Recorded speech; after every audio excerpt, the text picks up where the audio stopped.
Hey guys, I hope you're excited for this video because I worked really hard on this video. But before we get started, I'm going to be really quick with this. Once we get to 30,000 followers on Instagram, I'm going to buy one of my Instagram followers an autograph of their choice. Meaning, if you're a diehard Barry Sanders fan, if you're an Odell Beckham Jr. fan, I got you with an autographed jersey, football, whatever. This is my autographed Jerry Rice football, and honestly, I'm very attached to it because, dude, Jerry Rice, he's like the GOAT. You know what I mean? But yeah, man, let's get to this video. My Instagram is going to be in the description down below. And if you enjoyed this video, be sure to leave a like and subscribe. The 2004 draft was one of the deepest drafts in recent memory, featuring the likes of Larry Fitzgerald, Sean Taylor, D'Angelo Hall, Vince Wilfork, and yes, Jared Allen. And that's all before I even bring up the quarterback class. This class featured 4 future Pro Bowl quarterbacks: Ben Roethlisberger, Phillip Rivers, and the crown jewel of them all, Matt Schaub. Nah, I'm just kidding. The crown jewel of them all was Eli Manning. Now, I know this sounds like a joke to you guys because of how Eli Manning has been playing more recently, but allow me to give you a scope of 2004 so you can truly understand why Eli Manning was so coveted. In 2004, Eli's brother Peyton was coming off of his first MVP season after leading the Colts to a 12-4 record. He too was a former #1 overall pick. Eli's dad, Archie, also played in the NFL. This provided both Mannings with the ultimate blueprint to success in the NFL if they chose to do so, which every brother besides Cooper decided to pursue. In addition to the fact that Eli Manning comes from a family which is practically an assembly line for quarterbacks, Eli Manning provided us with a fantastic track record. During his time at Ole Miss, Manning threw for over 10,000 passing yards, which is 5th on the SEC career list, 81 touchdown passes, which is good for 3rd on the SEC career list, and a passer rating of 137.7. Looking at then Giants general manager Ernie Accorsi's scouting report of Eli Manning, Eli was praised for his arm and his poise, which is pretty much what won him his 2 Super Bowls. The San Diego Chargers would hit the lottery with the #1 pick in the NFL draft and made it clear that they would draft Eli Manning with the #1 pick. This gave the San Diego Chargers general manager the luxury to begin negotiations with Manning on a contract prematurely, to ensure that Manning would get to camp on time and that no holdout would ensue. Kind of like what happened to Jamarcus Russell on the Oakland Raiders 3 years later. But when AJ Smith, the Chargers general manager, reached out to Tom Condon, Manning's agent, Condon essentially told him that there will be no negotiation because Manning refuses to play for the San Diego Chargers. In fact, Condon went as far to say that Manning would sit out the entire 2004 season if the Chargers drafted him with the 1st overall pick. How could this be? Well, according to AJ Smith, he believed the reason for this was because of Archie Manning, stating that Condon told me that Archie wishes that we do not select Eli and that they think he would be a good fit in New York. However, in a more recent interview, Archie Manning said that it was Eli and Tom Condon's decision. Now, there are many theories about why Eli Manning would not want to go to the Chargers. For example, going into the 2004 season, the Chargers have only put together 4 winning seasons since the 1980s. This pretty much made them the Cleveland Browns of the early 2000s, although not as extreme. This led to the San Diego Chargers drafting Eli Manning and then trading him to the New York Giants for Phillip Rivers. But what if Eli Manning decided to stay with the San Diego Chargers? Would he have had a better career? Would the NFL be more entertaining? Following the draft, the Chargers experienced consecutive successful seasons, although Phillip Rivers didn't start during his rookie year due to a contract holdout, which resulted in Drew Brees starting at quarterback for the 2004 season. Brees would then lead the Chargers to a 12-4 season and a 9-7 season the year after. In Phillip Rivers' first season as a starter, the Chargers would dominate the NFL en route to a 4-2 season in 2006. The Chargers would go 11-5 in 2007 before finally breaking even at 8-8 in 2008. It's important to note that Rivers was the final piece to an incredible young Chargers core that featured LaDainian Tomlinson, Lorenzo Neal, Vincent Jackson, Antonio Gates, and a young Darren Sproles on offense, and Shawn Merriman, Eric Weddle, and Antonio Cromartie on defense. Vincent Jackson, Darren Sproles, and Shawn Merriman were added a year or two after Phillip Rivers was drafted, but you get the point. Eli Manning, on the other hand, also had a fairly promising course surrounding him, which featured players like Jeremy Shockey, Plaxico Burress, and the accomplished Amani Toomer and Tiki Barber. So let's take you back to 2004. The San Diego Chargers have been awarded the #1 overall pick. The owner of the Chargers, Dean Spanos, is excited and nervous because the last time he was in this situation was when the Chargers went all in to trade for the #2 spot in the 1998 NFL Draft for the right to draft either Peyton Manning or Ryan Leaf. And you have to understand, that type of situation is not nearly as stressful as this type of situation, because when you have the #2 pick and there's 2 coveted players, you just have to take the player that was not selected #1. However, this time the Chargers control their own destiny, and there is no way they can pass on the opportunity to draft Eli Manning with the #1 overall pick. There's just too much potential. He is a Manning, and they wanted him. So with the #1 pick in the 2004 NFL Draft, San Diego Chargers select Eli Manning, cornerback, Mississippi. And this time they aren't going to trade him. The Raiders, being, well, the Raiders, decide to waste their #2 overall pick and draft Robert Gallery over Larry Fitzgerald, Phillip Rivers, or Sean Taylor. The Cardinals still select Larry Fitzgerald, and the Giants, however, stay pat at #4, but they don't take Phillip Rivers. They take Ben Roethlisberger, which is exactly where the Miami of Ohio prospect wanted to go. Well, something you should all keep in mind about Phillip Rivers is the fact that he was a late riser in draft boards, whose draft stock was trending upwards. He was essentially the Patrick Mahomes of 2004. According to an interview with then Giants GM Ernie Accorsi, the Giants' backup plan was Ben Roethlisberger, and they didn't have him ranked that much lower than Eli Manning. Accorsi actually would use this as leverage in his negotiations with the Giants to get Manning, as he stated that he did not call the Chargers called him. So the Giants take Ben Roethlisberger, and Phillip Rivers winds up with the Pittsburgh Steelers with the #11 pick, which according to Rivers is where he thought he was going to be drafted originally. Bill Cowher preferred Phillip Rivers over Big Ben anyways. So out of all 3 of these QBs, we can all agree that the Pittsburgh Steelers were the most ready to win a Super Bowl immediately. That's because Phillip Rivers steps into a situation that features Hall of Fame running back Jerome Bettis, Joey Porter, Hines Ward, Troy Polamalu, and eventually the promising Santonio Holmes, and thus begins the 2004 season. Given the weapons surrounding Rivers and the fact that the Steelers needed him to start immediately, Rivers starts the entire year and wins the NFL's Offensive Rookie of the Year award.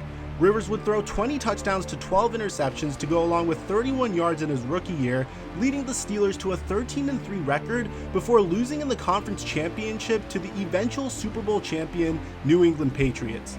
In the actual 2004 season, Phillip Rivers would hold out with the San Diego Chargers, and more recently in 2016, Joey Bosa would hold out during his contract negotiations with the Chargers. So because of this information and the fact that the Chargers could afford to bring Eli Manning along slowly because they still had Drew Brees, Eli would fail to start for the San Diego Chargers due to a holdout which would cause him to miss training camp. So Eli Manning and the San Diego Chargers front office collectively pooped themselves during the 2004 NFL season as Drew Brees throws for 27 touchdowns and 7 interceptions while leading the Chargers to a 12-4 record. As for the New York Giants, they would go on and start red hot over the first half of the season. Kurt Warner would actually lead the Giants to a 5-2 record, and this actually happened in real life. In Week 9, however, the Giants would lead against the Bears 14-0, and at the end of the first quarter, the Giants would go on to turn the ball over 5 times against the Bears and would end up losing 21-28.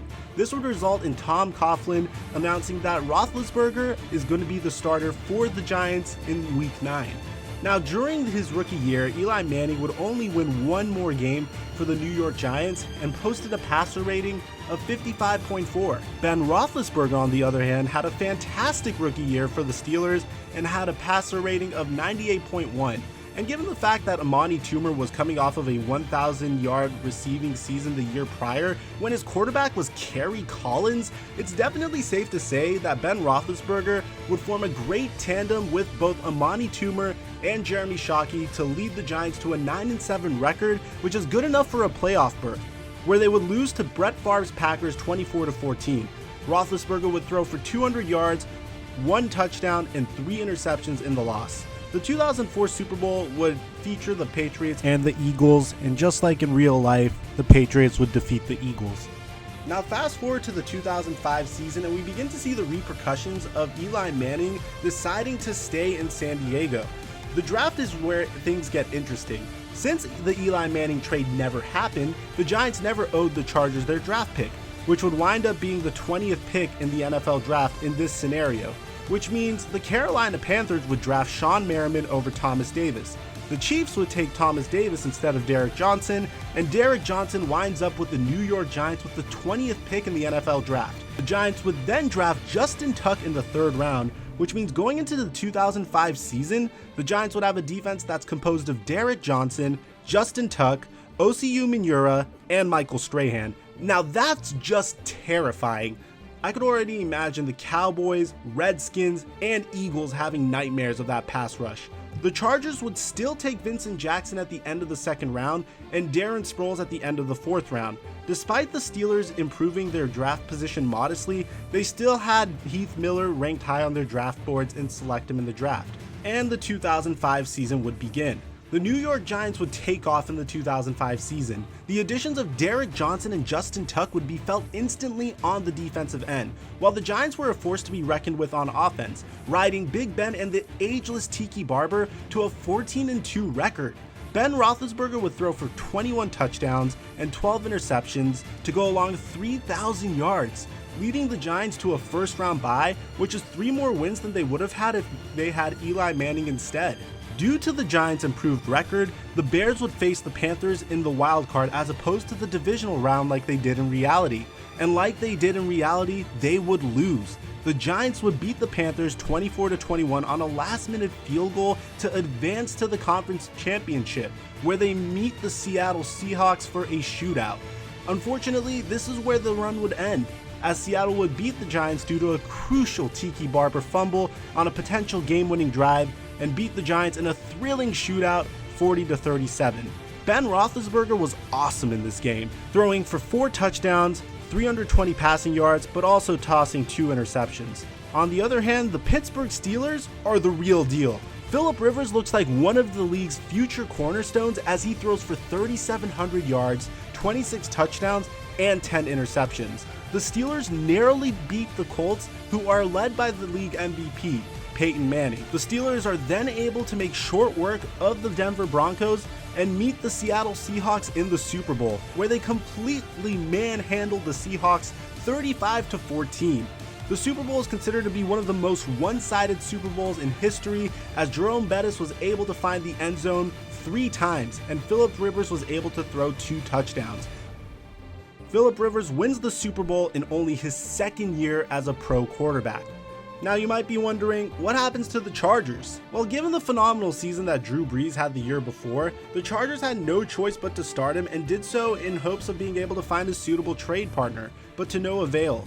The Chargers finished 9-7 in Drew Brees' final season, as he would have in real life. Now we fast forward to the 2006 season, and Eli Manning in the AFC is definitely great for the NFL's ratings, as he now routinely battles Tom Brady and his brother Peyton.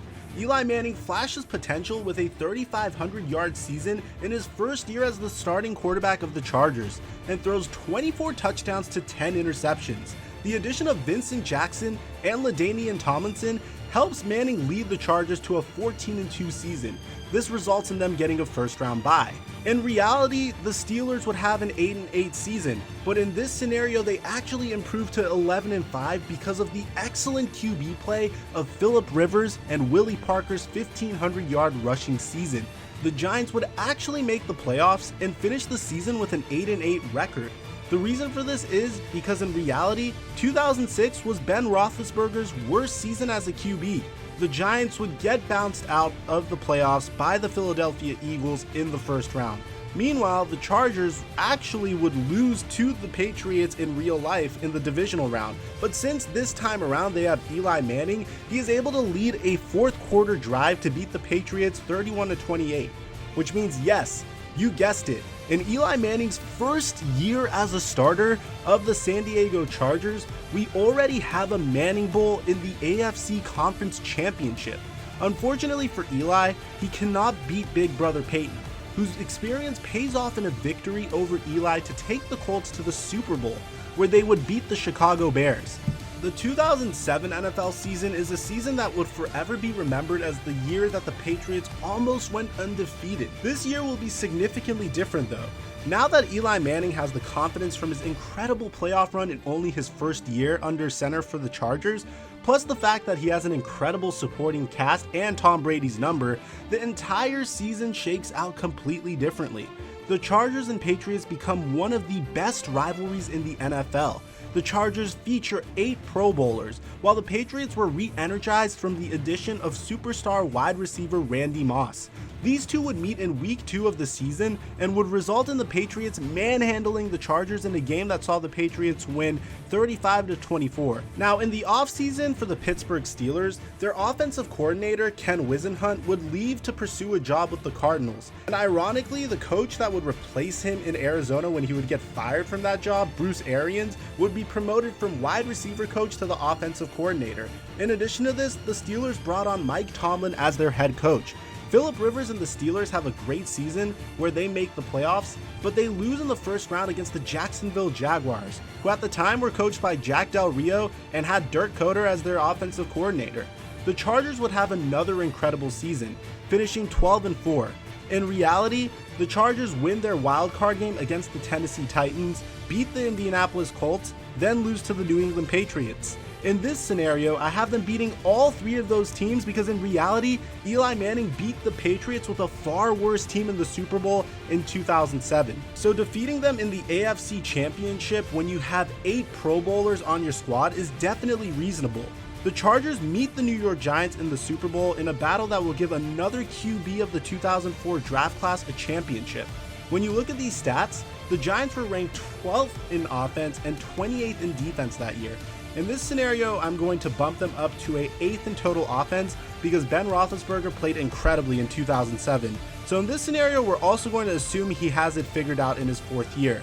The Giants also have the 28th ranked defense, but due to the addition of Derrick Johnson, we'll bump that up to a 25. The Chargers, on the other hand, have the 11th ranked offense in real life and the 20th ranked defense. In this situation, we're going to downgrade their defense to a 23 due to the fact that they never had the opportunity to draft Shawn Merriman, and in a phenomenal Super Bowl between both teams, the Chargers are able to narrowly defeat the Giants 20-17 on a game-winning field goal. Eli Manning wins his first Lombardi trophy, which means LaDainian Tomlinson gets a Super Bowl ring. Moving on to the 2008 season, in a year that would be a great one for Philip Rivers, as he would lead the Steelers to an incredible 15-1 season. The Steelers would have originally gone 13-3 with Big Ben, but in reality this would be one of Philip Rivers' best years as a pro, as he would throw for more than 4,000 yards for the first time in his career, in addition to 34 touchdowns to only 11 interceptions.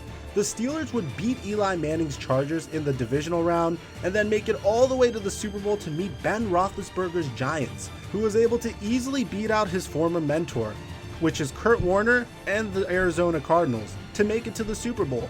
Big Ben would prevail in the Super Bowl to give him his first Super Bowl victory after a game-clinching touchdown to Plaxico Burress. Since the Giants win the Super Bowl, Plaxico Burress does not end up shooting himself in the foot at the club. Well, actually, he shot himself in the foot in November 28, 2008, so winning a Super Bowl doesn't really change much. So, in this scenario, Plaxico Burress still shoots himself in the foot. 2009 would find Philip Rivers in a Super Bowl once again, as he would have another fantastic season throwing 31 touchdowns to 11 interceptions. The Giants, on the other hand, would regress this year to an 8-8 record, while the Chargers would have another fantastic season with Norv Turner as their head coach, making the playoffs with a 13-3 record. In real life, Eli Manning would throw for 27 touchdowns and 14 interceptions. He would also throw for 4,000 yards. San Diego was also ranked 10th that year in total offense. Philip Rivers would throw 1 more touchdown and 5 less interceptions than Manning did for the Giants that year, but Manning was able to thrive individually despite having less around him on the Giants, as they were ranked 21st in total offense. So for that reason, we're going to assume Manning was significantly better than Rivers this season because he was able to pull off incredible statistics despite having significantly less to work with. In the playoffs, Eli Manning would face off against Philip Rivers and win, then beat his brother Peyton in the AFC Championship before facing his old mentor Drew Brees in the Super Bowl. But unfortunately for the Bolts, this what if doesn't alter much for Drew Brees, as he's able to beat the Chargers in one of the most entertaining Super Bowls in NFL history, as the score is 41-35. After this year, LaDainian Tomlinson would announce his retirement, and since he's already won the Super Bowl, he never has the need to join the New York Jets to chase a Super Bowl, which means the Chargers give him the send-off he truly deserves, and he never dons another team's jersey. 2010 would be a down year for the Chargers, as the injury to rookie Ryan Matthews would handicap the Norv Turner offense. The Chargers would go 8-8 and miss the playoffs, as the retirement of LaDainian Tomlinson is truly felt. 2010 was a huge year for Ben Roethlisberger, as he was able to demonstrate his ability to better take care of the ball, throwing only 5 interceptions on the whole year for the New York Giants. Unfortunately for Ben, his ability to take better care of the ball would not be good enough to defeat the Green Bay Packers. Philip Rivers has a phenomenal year, throwing for almost 5,000 yards. The decline of Hines Ward would also see the emergence of Mike Wallace, who would make an unstoppable combination with Philip Rivers and lead to his first MVP. This was good enough for a 13-3 record and an appearance in the Super Bowl. 2010 is also the year that the Steelers take a flyer on a promising young receiver named Antonio Brown. The Steelers would go on to meet the Packers in the Super Bowl, but nothing changes here. The Steelers would still lose to Aaron Rodgers' Packers. Now, 2011 would be the final year that this what-if scenario has a drastic effect on NFL history. The reason being that after this year, the AFC would be dominated by the Denver Broncos defense before the Patriots take over in the AFC. In this year, Philip Rivers would regress in his ability to take care of the ball, throwing 20 interceptions but 25 touchdowns. As a result, the Steelers would still make the playoffs, only to lose to Tim Tebow and the Denver Broncos in a heartbreaking overtime touchdown. The Chargers would miss the playoffs once again, and Norv Turner can feel his seat warming up. He would actually be let go in 2012 in a move that comes as a result of the Chargers not being able to find a suitable replacement for LaDainian Tomlinson, which is kind of unfair because LaDainian Tomlinson was the greatest halfback of that generation. The Giants would go 10-6 and make it to the Super Bowl. Only this time, there's no Eli Manning magic, and the Giants would lose to the Patriots 17-13 as the Giants struggled to get any offensive rhythm going against the Patriots. So to recap, Eli Manning does have a slightly less decorated career, but he's respected way more as a quarterback due to the competition in the AFC with Tom Brady and Peyton Manning.